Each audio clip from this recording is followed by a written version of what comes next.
بسم اللہ الرحمن الرحیم۔ ایک صاحب ہیں فرحان خان، وہ یہ معلوم کرتے ہیں کہ غسل کرنے کا مکمل طریقہ کیا ہے۔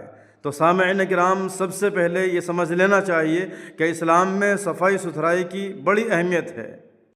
صفائی ستھرائی کو اسلام میں آدھا ایمان قرار دیا گیا ہے، اور خاص طور سے انسان جب ناپاک ہو جائے بیوی سے ملنے کی وجہ سے یا احتلام کی وجہ سے، تو اس کو جلد سے جلد غسل کا اہتمام کرنا چاہیے، بلا عذر اس میں تاخیر نہیں کرنی چاہیے۔ اس پر حدیث میں بڑی سخت وعید وارد ہوئی ہے۔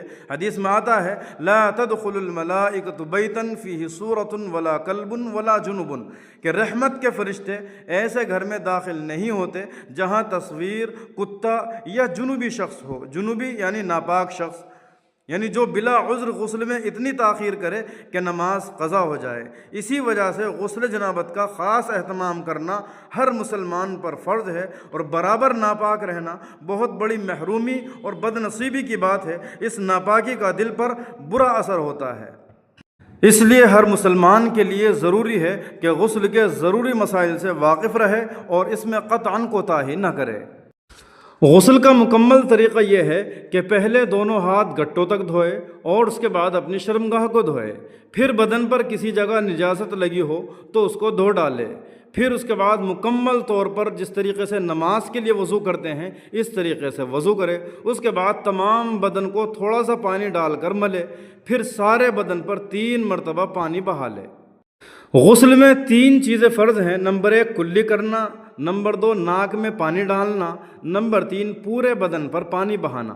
بدن کا اگر ایک بال بھی خشک رہ جائے تو غسل نہیں ہوگا اور آدمی بدستور ناپاک رہے گا۔ ناک کان کے سوراخوں میں بھی پانی پہنچانا فرض ہے۔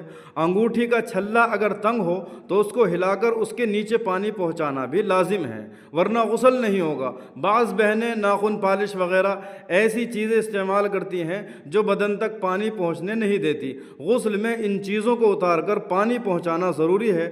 بعض اوقات بے خیالی میں ناخنوں کے اندر آٹا لگا رہ جاتا ہے، اس کو نکالنا بھی ضروری ہے۔ غرض یہ ہے کہ پورے جسم پر پانی بہانا، اور جو چیزیں پانی کے بدن پر پہنچنے میں رکاوٹ ہیں ان کو ہٹانا بھی ضروری ہے، ورنہ غسل نہیں ہوگا۔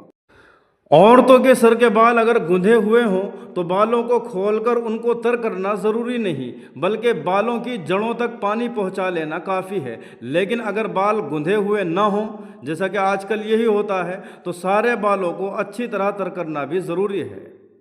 غسل سے پہلے وضو کرنا سنت ہے، اگر کسی نے وضو نہ کیا تب بھی غسل ہو جائے گا۔ اللہ تبارک و تعالی ہم سب کو دین کے تمام مسائل سیکھنے کی، سمجھنے کی اور عمل کرنے کی توفیق عطا فرمائے۔ آمین یا رب العالمین۔